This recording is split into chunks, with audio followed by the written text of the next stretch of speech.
Presiden Joko Widodo meminta pemilihan kepala daerah serentak 2015 sesuai jadwal pada Desember nanti. Pilkada di sejumlah daerah terancam mundur karena hanya diikuti satu pasangan calon. Ia juga menghimbau agar berhati-hati bersikap jangan sampai calon tunggal dijadikan modus untuk membuat proses demokrasi tidak sehat. Pilkada serentak memang masih ada 12 yang calonnya tunggal, tetapi dari pendekatan yang kita lihat di daerah memang lebih banyak sisi, ada juga yang banyak ada sisi kekurangan sisi administrasi, sehingga calon-calon yang ada tidak bisa ikut. Oleh sebab itu dengan diundurkannya menjadi sampai tanggal 3 Agustus, kita harapkan paling tidak. Anda menyaksikan News Update pukul 16, saya Kevin Egan. Presiden Joko Widodo menghadiri acara penutupan Musyawarah Nasional Himpunan Kerukunan Tani Indonesia hari ini. Dalam kesempatan ini, Presiden mengungkapkan upaya pemerintah untuk membangun waduk dan embung hampir di seluruh wilayah guna mengatasi kekeringan. Selain Presiden, acara ini juga dihadiri oleh pimpinan MPR Zulkifli Hasan. Dalam kesempatan ini, Presiden juga menyempatkan untuk mengunjungi stand-stand untuk mengetahui keunggulan produk tani Indonesia. Sementara itu, guna mengatasi kekeringan yang melanda, pemerintah berupaya untuk membangun dan mengoptimalkan waduk serta embung di seluruh wilayah seperti di Waduk Jati Gede dan pembangunan embung di NTT.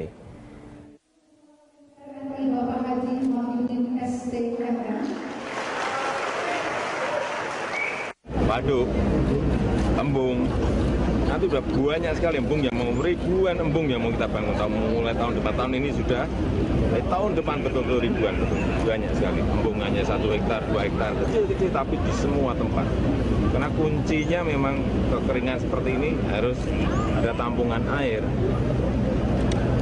Ya, seperti tadi saya sampaikan, di NTT berpuluh-puluh tahun kalau tidak kuncinya tidak kita siapkan, kuncinya apa ya air. Air itu di mana? Ya dibuatin waduk, dibuatin embung, dibuatin irigasi. Kalau nggak itu mau nanam apa? Kuncinya di situ.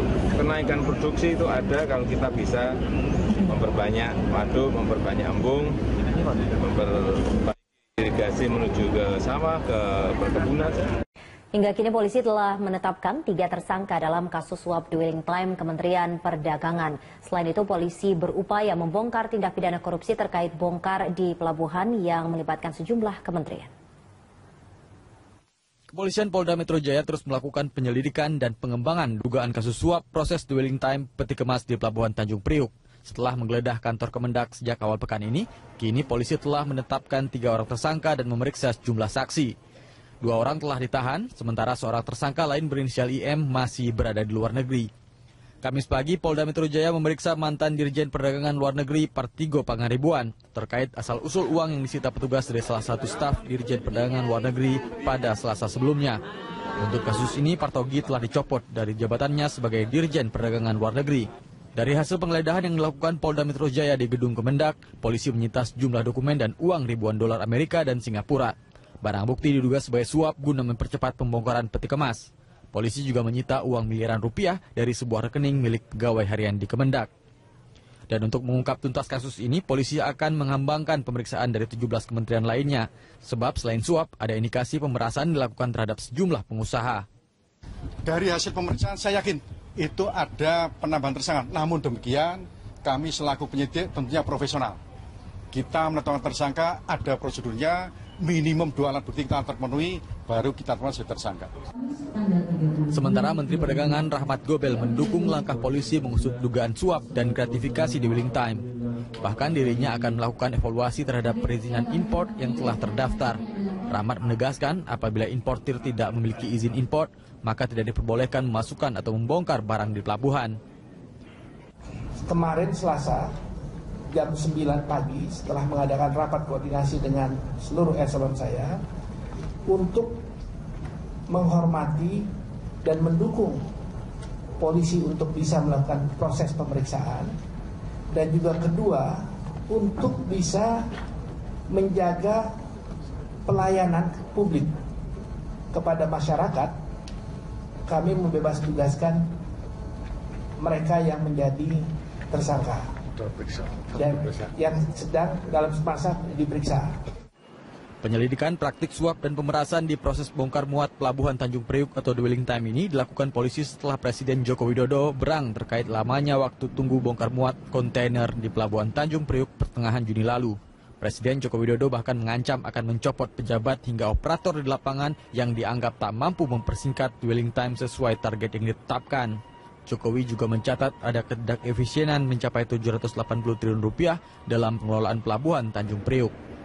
Tim Liputan. Pemirsa, polisi kembali menemukan sejumlah uang senilai $42.000 Amerika dan $4.000 Singapura dari seorang staf di Dirjen Perdagangan Luar Negeri Kemendak. Barang bukti diperoleh saat polisi menggeledah kantor Kementerian Perdagangan.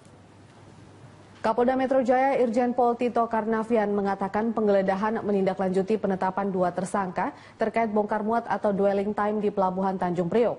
Selain itu, polisi masih akan memeriksa 17 kementerian lainnya terkait penggeledahan di Dirjen Luar Negeri Kementerian Perdagangan. Tito menambahkan ada indikasi pidana dalam kasus ini, mulai dari gratifikasi, penyuapan, dan yang disuap, hingga kemungkinan pemerasan kepada pengusaha.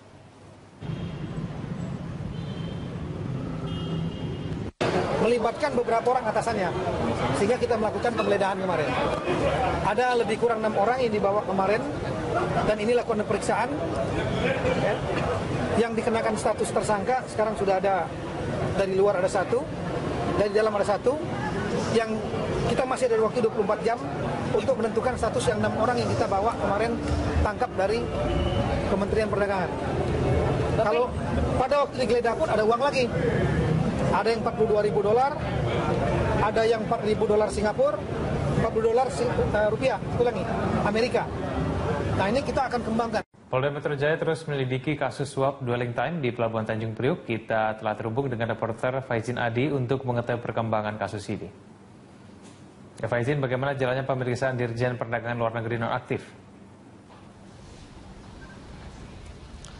Ya, Egan, Dirjen Perdagangan Luar Negeri nonaktif Partogi Pangaribuan tadi pagi datang tepat jam 9 dengan didampingi beberapa pengacaranya, dan saat ini pemeriksaan masih berlangsung, dan nampak di belakang saya ini baru saja Direktur Ditreskrimsus Kombes Krisnamurti memberikan keterangan kepada awak media tentang perkembangan sementara dari proses pemeriksaan dan penyelidikan kasus ini.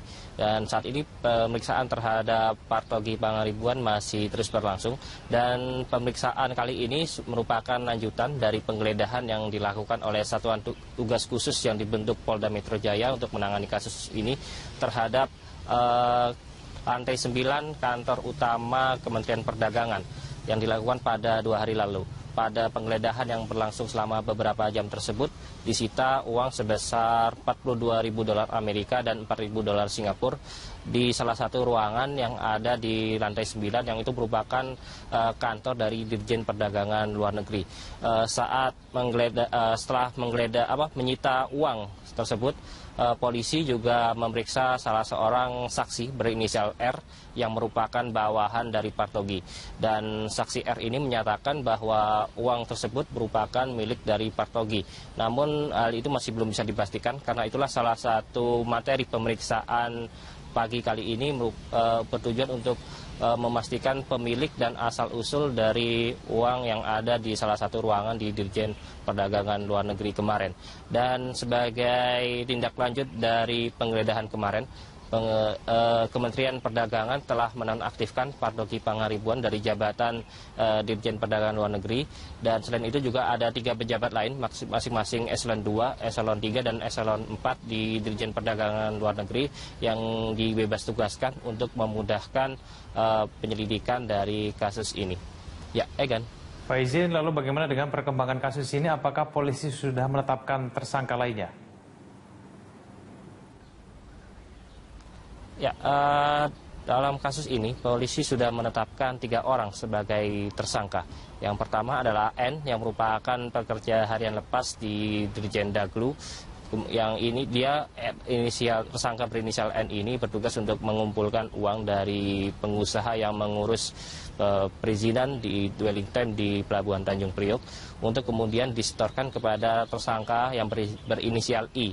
Ini merupakan salah satu kasubdit yang ada di Dirjen Perdagangan Luar Negeri, dan selain 2 orang tersebut juga ada lagi tersangka di luar Dirjen Daglu yakni berinisial MU. MU ini diduga sebagai broker yang menghubungkan antara perusahaan-perusahaan yang mengurus perizinan ekspor impor dengan pejabat yang ada di Dirjen Daglu. Dan kasus ini sendiri memang berasal dari sidak yang dilakukan oleh Presiden Jokowi beberapa waktu lalu yang kemudian berujung pada kemarahan Presiden karena proses bongkar muat atau dwelling time di Pelabuhan Tanjung Priok dianggap masih lama. Yang ini mengakibatkan ekonomi biaya tinggi dan daya saing Indonesia kalah dibandingkan dengan negara-negara tetangga. Dan kemudian polisi bertindak cepat, yakni Polda Metro Jaya membentuk satuan tugas khusus untuk mengusut kasus ini yang melibatkan dari 3 unsur, yakni Polres Pelabuhan Tanjung Priok dan Direktorat Reserse Kriminal Umum serta Direktorat Reserse Kriminal Khusus Polda Metro Jaya. Dan pemeriksaan terhadap saksi Partogi ini merupakan pemeriksaan pertama terhadap Partogi, dan Partogi merupakan pejabat tertinggi di Kementerian Perdagangan yang diperiksa dalam kasus ini. Ya, Egan. Baik, terima kasih Faizin Adi dan juru kamera Indarmawan HDD dari Polda Metro Jaya. Pemirsa, hingga kini Dirjen Perdagangan Luar Negeri Kementerian Perdagangan Nonaktif Partogi Pangaribuan masih diperiksa Satgas Khusus Polda Metro Jaya. Pemeriksaan terkait dugaan suap masa inap bongkar muat peti kemas atau dwelling time setelah sebelumnya polisi menemukan uang puluhan ribu dolar Amerika Serikat saat penggeledahan di Kemendak awal pekan lalu. Dan informasi selengkapnya kita akan terhubung dengan Sadrina Evanalia dan juru kamera Budianto. Ya, Sadrina, bagaimana jalannya pemeriksaan terhadap mantan Dirjen Perdagangan Luar Negeri Partogi di Polda Metro Jaya saat ini? Iya, Ratu, memang Dirjen ataupun Direktorat Jenderal Nonaktif Kementerian Perdagangan yaitu Partogi Pangaribuan saat ini masih menjalani pemeriksaan di Direktorat Khusus Kriminal Khusus Polda Metro Jaya. Ini terkait dengan seperti yang Ratu Nabila tadi jelaskan bahwa ini adalah terkait dengan kasus dwelling time di Pelabuhan Tanjung Priok. Dan Partogi Pangaribuan sendiri memang sudah tiba pada pukul 9 pagi tadi. Ini berarti bahwa sudah 12 jam lamanya Partogi menjalani pemeriksaan di Direktorat Kriminal Khusus Polda Metro Jaya. Dan yang ingin didalami oleh penyidik dari Polda Metro Jaya ini adalah terkait dengan ditemukannya yaitu uang sebesar 42 juta dolar Amerika Serikat dan juga 4 juta dolar Singapura yang berada di atau ditemukan di lantai 9 Kementerian Perdagangan yang telah digeledah oleh penyidik dari Polda Metro Jaya ini pada tanggal 28 Juli yang lalu. Selain dari pemeriksaan, penyidik dari Polda Metro Jaya ini juga mengadakan ataupun melakukan olah gelar perkara terkait dengan kasus ini. Dan dalam kasus dwelling time di Pelabuhan Tanjung Priok ini memang sudah ada 3 tersangka yang sudah ditetapkan. Yang pertama adalah pegawai lepas harian yaitu berinisial N, kemudian broker berinisial M, dan juga kedua orang ini telah ditahan, dan satu lagi masih masih berada di luar negeri. Dan ini akan Polda Metro Jaya sendiri akan menjemput paksa dari inisial I ini untuk sementara. Nabila. Ya, Sadrina, sejauh informasi yang Anda peroleh, kapan polisi mengembangkan penyidikan terhadap 17 kementerian lain yang terkait kasus ini? Ya, Ratu, untuk hal tersebut memang dari Kapolda Metro Jaya, Tito Karnavian, memang memfokuskan atau bertekad untuk menuntaskan kasus ini kepada 17 kementerian lainnya. Namun kami belum mendapatkan informasi ataupun konfirmasi kembali kapan akan dilakukannya ataupun pencarian ini menyasar 17 kementerian lainnya. Sementara itu saat ini kami masih menunggu dari hasil pemeriksaan dari Partogi Pangaribuan ini, dan dari Kabid Humas Polda Metro Jaya sendiri, M. Iqbal, akan melakukan konferensi pers ini terkait dengan hasil pemeriksaan dari Partogi Pangaribuan. Apakah Partogi Pangaribuan ini akan ditetapkan sebagai tersangka atau dicekal ataupun dengan hasil yang lain ataupun sebagai saksi dalam kasus ini. Nabila. Baik, terima kasih Sadrina Evanalia dan juru kamera Budianto melaporkan langsung dari Polda Metro Jaya.